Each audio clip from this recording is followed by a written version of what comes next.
All right, today I'm going to show you how to use a plunger to unclog your toilet. Right here, I have a standard plunger. See this right here?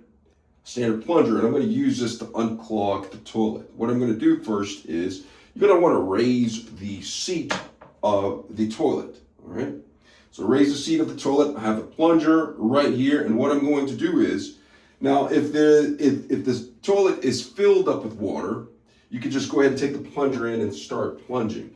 But it is not filled up with water, even though it is clogged. So what I'm going to do is I'm going to add water from the tank inside of the commode, the toilet, the bowl, and then start plunging. And when I do that, I'm going to take the plunger and I'm going to put it down in the hole, make it level, and then I'll do a pumping action like this.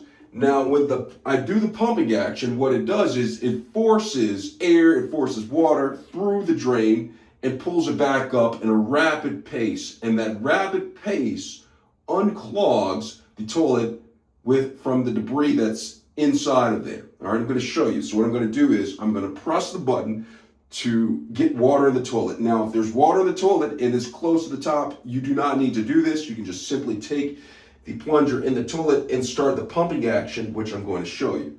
But there's not a lot of water in the toilet, and I'm going to press this, okay? And when I press this, I want to make sure that if I do press it, it's not going to overflow with water, which can create another mess. So there's just enough water in there, so if I press this, the water will fill up and it will not overflow. So what I'm going to do is I'm going to press it, place the plunger close down.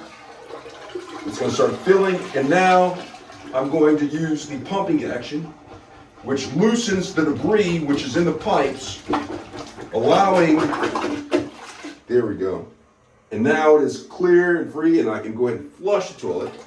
And when you're done doing that, you want to rinse off the plunger with water, perhaps spray it down with Lysol, or maybe you can take some toilet cleaner. I have Clorox toilet bowl cleaning gel, and I'll put some on the plunger, and I'll take the scrubber, dip it down in the water, and just scrub the plunger like this. It gets it nice and clean. You probably do the inside and around it. And then when the tank fills up with water again, flush it again. This way you add water onto the plunger so it can clean it right there. And place that back. And then while you're at it, go ahead and clean out the toilet just like that. All right. And that is how you use a plunger to unclog a toilet. I hope this video was helpful. Thanks a lot for plunging.